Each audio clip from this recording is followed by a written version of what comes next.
Go. I'm a firm believer that knowledge not only comes from doctrine presented by parents or schooling, but it also comes through wisdom life teaches. Most of the time we learn through trials and tribulations, where sometimes one loses and hopefully most of the time one wins.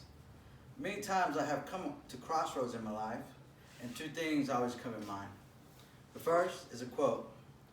Not for certain the origins of this quote, but it goes something like, "A smart man learns from his mistakes, but a genius learns from others' mistakes."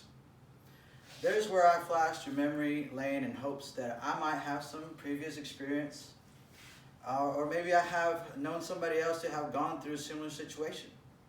When this tool does not seem to work out for me, I always resort to the almighty wisdom of my Father. I always carry my Father's wisdom with me. I will always remember the long adult talks we had, even though I was just a child.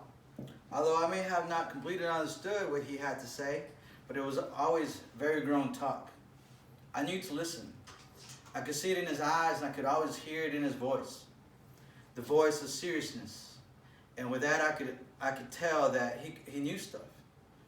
He had been through some things. In fact, he had been through many things life had handed to him.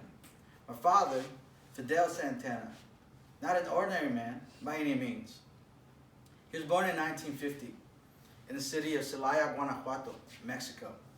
He grew up in a time and a place where there was not much to be hopeful for. The country had never been economically sound, and the way of life was stuck almost 50 years behind. The world my father was raised in was completely different than the world we know today. He lived in a world where your nearest water source was that of a river, creek, or lake. As a child, his only food source came from the livestock he and his family raised. Such skills are lost today and can only be experienced through survivability.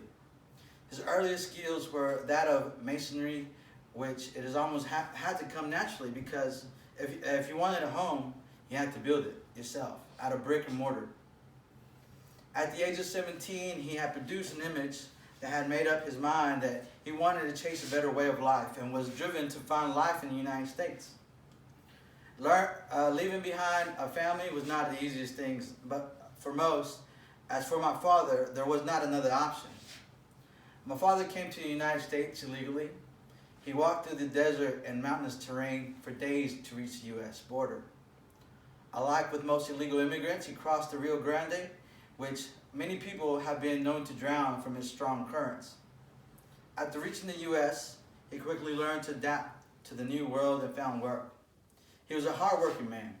His work ethic always shone through his astonishing work drive. He was always encouraged me to be like him. He would tell me, "Son, if you're a dedicated hard worker, your presence will always be valued and your absence will always be missed." He taught me that no matter what I did in life, if I worked hard at it, I would always be successful. Among hard-working lessons he taught me survivability, although I did not have to endure it. He taught me to always be cautious, for not everything is what it seems, and not let anybody tell me what I'm capable of. My father ensured that I was not naive to the world around me, and he would prepare me to not be afraid to face anything the world might throw at me.